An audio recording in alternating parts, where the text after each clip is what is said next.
So for those cross-shopping between the new 13-inch M3 MacBook Air and the base M3 MacBook Pro, today I want to compare them and give you advice on which one to buy if you're unsure. So beginning with the design, you really can't go wrong with both of these. In fact, on first glance, you might think they look the same, and yes, they do share a very similar design language with the larger function row and the notch. By the way, that notch really does not bother me, and really there are only 3 differences that set these MacBooks apart, and that's the thickness of the chassis, the color choices, and also ports. So the MacBook Pro has a fan inside and beefier thermals in general, and so as a result, it's thicker compared to the MacBook Air. Now, does this make a big difference? Honestly, no. Most should be able to look past the extra bulk, and the same goes for the weight. The Air is lighter than the Pro as one might expect, but I really can't tell a big difference in the hand. The 14-inch is still a very compact and portable machine. And also with the port situation, it definitely is very nice to have the additional SD card reader and HDMI ports on the 14-inch,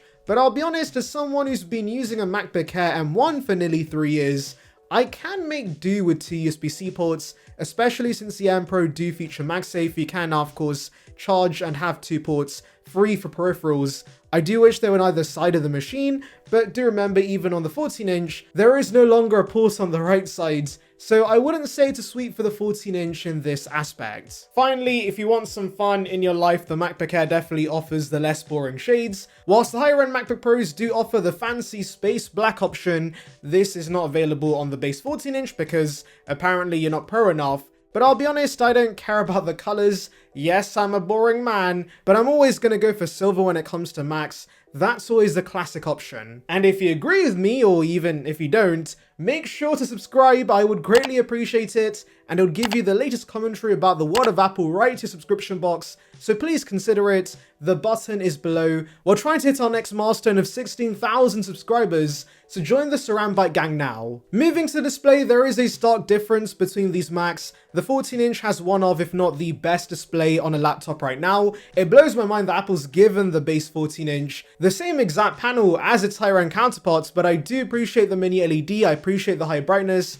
I don't really care for 120Hz, but it's nice to have. And I think this will be a big reason many consumers go for this machine over the MacBook Air. Especially if you watch a lot of movies and TV shows, this display is perfect for that. However, that doesn't mean the MacBook Air's display is unusable. Yes, it lacks mini LED and also 120Hz, which is going to bother the techies, but I actually don't mind the lack of these features. Apple's LCD panels are very solid. It offers P3 support and True Tone like the Pro, and of course, 500 nits of brightness is still perfectly fine. And this essentially is the same panel Apple's been using for years on MacBooks. It's tried and tested, and as someone who's had a MacBook Air M1 for 3 years, I'm sure many are going to be perfectly fine with the display on this. I guess the best thing to do is try these Macs out in person, and if you can appreciate the better display on the MacBook Pro, then of course, you're going to be able to justify the additional cost for it. Moving on to performance, there's not much to say because these have the exact same M3 chipset, and so as one expects,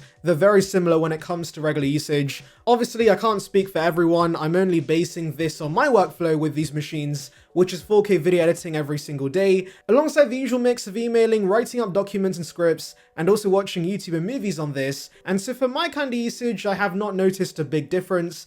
I don't even hear the fan very often in the 14-inch, mainly because Apple Silicon is so efficient, and so don't be put off by the fanless design the MacBook Air has because both these machines are still very, very powerful. Again, I've been using the MacBook Air M1 that's also fanless for the last 3 years, and I've had 0 issues. So do not buy the Pro thinking performance is going to be substantially better because of the better thermals, because that's not really the case. But now we come to the big issue with the 14-inch, which is 8 gigs of RAM. Now, I won't lie to you guys, I did not pick up on this Mac ever slowing down because it did not have enough RAM, since unified memory on Apple Silicon's generally great. However, I don't think that's always going to be the case. You see, as the machine gets older and it becomes more taxing for this machine to run newer versions of applications you use on a regular basis, I am very sure 8 gigs of RAM in here is going to start to become a bit of an issue. And so while it's fine for most consumers right now, I still think they should have given us at least 12 gigs of RAM in here to future-proof it. And I know the MacBook Air also comes with 8 gigs of RAM,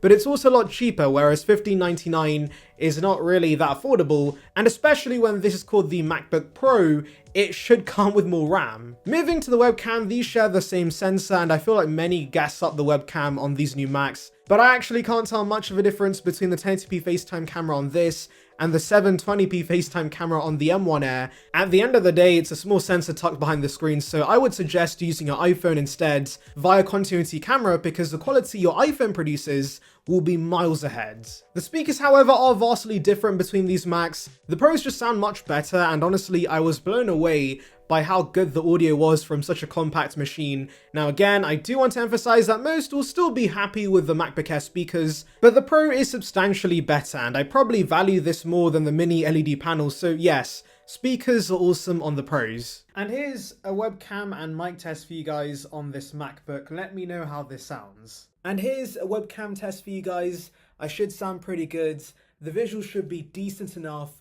So yeah, let me know how this is. Both models have excellent keyboards, the trackpads are also perfection, it's nice and large and Touch ID has been reliable on both Macs. However, I am still hoping for Face ID one day because opening your MacBook and the laptop instantly recognizing you would be so clutch. I know you can use the Apple Watch to unlock your Mac, which is pretty nice, but not everyone has an Apple Watch, and so Face ID would be awesome, and with the huge notch up at the top, I'm sure Apple could squeeze in a few new sensors to give us that technology. Connectivity-wise, both have Bluetooth 5.3 and Wi-Fi 6E support, and generally I've had zero issues in this aspect. Now let's move on to the final big difference between these machines, which is battery life. Apple's site claims the MacBook Pro gives you a whopping 22 hours of endurance compared to 18 hours on the Air, though do note, this is Apple TV playback numbers, and in my test when editing videos for 2 hours, I noticed the Pro lost 9% of charge compared to 13% on the MacBook Air. So ultimately guys, both machines are going to be great battery wise,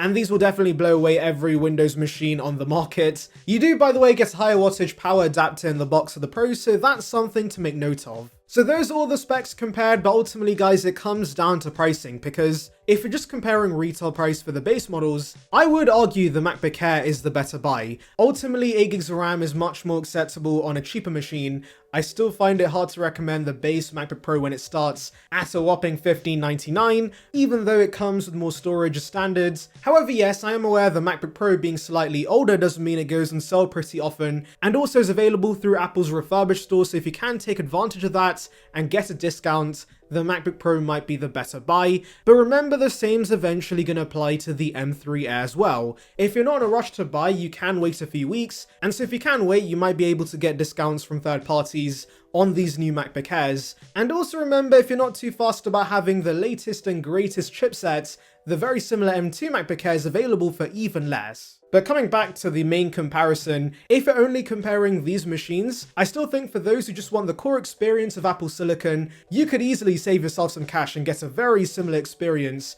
with the MacBook Air instead. I think the big decision you have to make is whether you really want the mini LED panel or not, since that's the biggest difference in my opinion, and ultimately both are very solid machines, so you can't go wrong with both, but yes, the MacBook Air is the better buy. Anyways, let me know your thoughts in the comments, make sure to like and subscribe for more content like this, and thank you for watching.